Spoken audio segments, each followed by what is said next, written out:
Joining me now is Lanhee Chen, who is the Hoover Institution fellow. Lanhee, great to have you here. I wish it was on a better occasion, but thank you so much for taking the time. Take us through just how unprecedented what we're seeing today actually is. Yeah, Brad, unprecedented is the right word. I've spent a lot of time in and around the Senate chamber in particular. That is a very well fortified area. Usually you need to have an appointment with someone in the Capitol building, not even a member of Congress's office. It's got to be with someone who's got an office in the Capitol building. You've got to clear security, which is the usual, going through a metal detector, X-raying any personal belongings. And then that hallway is usually filled with U.S. Capitol police officers doing their job, ensuring that the Capitol staff, congressional staff, members of Congress stay safe. To see the Senate chamber breach, to see that is just a tremendously jarring sight. It is not something that happens ever, really. So these pictures are deeply disturbing. What we're seeing is violence that's been fomented, unfortunately, in part here by the president's rhetoric, as well as by calls of those around him to these people. And it's highly unfortunate, and hopefully we can see the law enforcement in the area gain control of the situation again soon. And certainly, and Lanhee, just as we're continuing to show our viewers kind of a side-by-side shot here of what's taking place, as we do move closer to the 6 p.m. hour, we do know that there's a curfew that's going to be in place. What do you expect to see between now and then, especially knowing that there is an execution, or not, excuse me, there is an evacuation execution of a plan that's being taken place right now to evacuate officials, Washington officials at this point in time? Yeah, I think that the goal here obviously is to ensure that all personnel that are inside the Capitol complex are safe. They're going to do the best job they can to get some of those protesters out of there peacefully. These are professionals, law enforcement professionals that are going to do their best. The question then becomes what kind of fortifications will be coming. I know you have reported on, other networks have reported on potentially some National Guard backup once the curfew goes into effect. But look, fundamentally, we want to support the right of people to protest. We want to support the right of people to make their views known. But when those protests turn to violence, when they turn to defacing property, threatening individual lives, and I don't care whether that protest is right-leaning or left-leaning, whatever the case might be, that's when we have to draw the line. And so it is important, I think, for the same standard to be applied in this situation as any other. You've got some protesters that are there peacefully. They should be allowed to reflect a point of view. But you've got others clearly causing violence, and law enforcement is going to step in and do their job. We do have some tweets that I want to show to our viewers as well here from Vice President Mike Pence. The violence and destruction taking place at the U.S. Capitol must stop, and it must stop now. Anyone involved must respect law enforcement officers and immediately leave the building. He goes on to say peaceful protest is the right of every American, but this attack on our Capitol will not be tolerated, and those involved will be prosecuted to the fullest extent of the law. We also do know that President-elect Biden is going to be addressing the nation. What do you expect to hear from President-elect Biden as he is essentially taking on a position at a time where America is deeply divided, and we're seeing that through images today?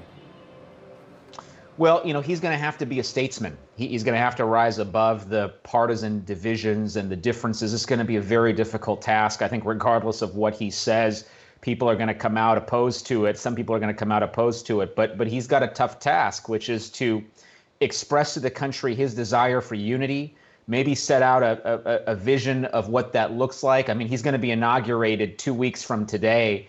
The country is going to have a new president.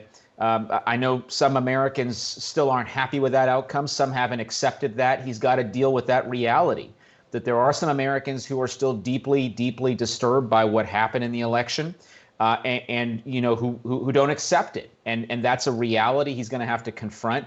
And his statement is going to have to reflect both that audience as well as those who supported him in this election. So it's a tough task. And Biden is going to have to present himself as a statesman and indeed to take on the mantle of leadership and the role of leadership that unfortunately has been missing over these last several days and weeks after the election from people who are in office now, largely. Similarly so, and we do know that President-elect Biden has repeatedly said that you only have one president at a time. President Trump is still in office. At this point in time, what more should he be doing beyond just the tweets? And we've got tweets from the press secretary, Kayleigh McEnany, as well. I believe we're going to show to our viewers at President Trump's direction, the National Guard is on the way, along with other federal protective services. We reiterate President Trump's call against violence and to remain peaceful. And so these have been tweets that we're seeing from the administration. President Trump was there in person to address his supporters ahead of the action that those very supporters took to breach the barricades, then going into the Capitol, thus resulting in, and ultimately, we don't have more details on the shots that were fired, the shooting that did take place, but we do know the situation has escalated to a level that nobody expected, especially while President Trump may have just been giving some remarks, if you will, to some of his personal and his biggest fans that are out there today. Yeah, I mean, Brad, it's important for the president to continue to reiterate. I know he's tweeted it would be helpful if he were willing to make an in-person statement to this regard as well, where he's actually saying to people, look, the violence is not called for. Mm-hmm. It is not something that you should be doing. That you should, he should condemn the violence in the strongest terms possible. We're talking about people now who are defacing federal property. They are threatening federal office holders. They're threatening congressional staff. They're threatening law enforcement. This is not something that I think the president, would be supportive of. So he should be out there condemning it in the strongest terms possible. I'm glad to see he's tweeted. I'm glad to see people in his administration have spoken up. But he needs to continue to press forward and make clear in the strongest terms possible that what we're seeing is simply not acceptable, and beyond that, will be punished. Those who have decided to break the law, who have decided to foment violence, they will be punished to the full extent of the law. And I think we need to hear that from the president, and we need to hear that from those around him. Just want to give some more updates as well amid this conversation. We know that Virginia is going to be sending the National Guard, 200 state troopers, to Washington, D.C. at the mayor's request. Governor Northam saying that, and the National Guard is being deployed to the U.S. Capitol along with other federal protective services, as we've continued to update. That was coming in from the White House spokeswoman, Kayleigh McEnany. Lanhee, as we continue to break this down, and it's a particularly jarring day for many of us because even as we're sitting in this role, as you are a Hoover Institution fellow, as we are reporting on this, we're Americans first before being reporters, before being, and we are people of faith, we are citizens, community members as well.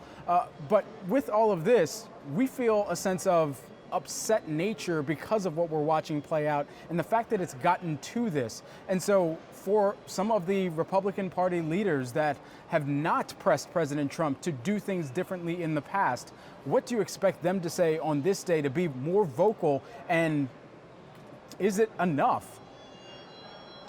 Well, look, you saw, I think Mitch McConnell set a very important tone earlier today, before all this violence really started to get going.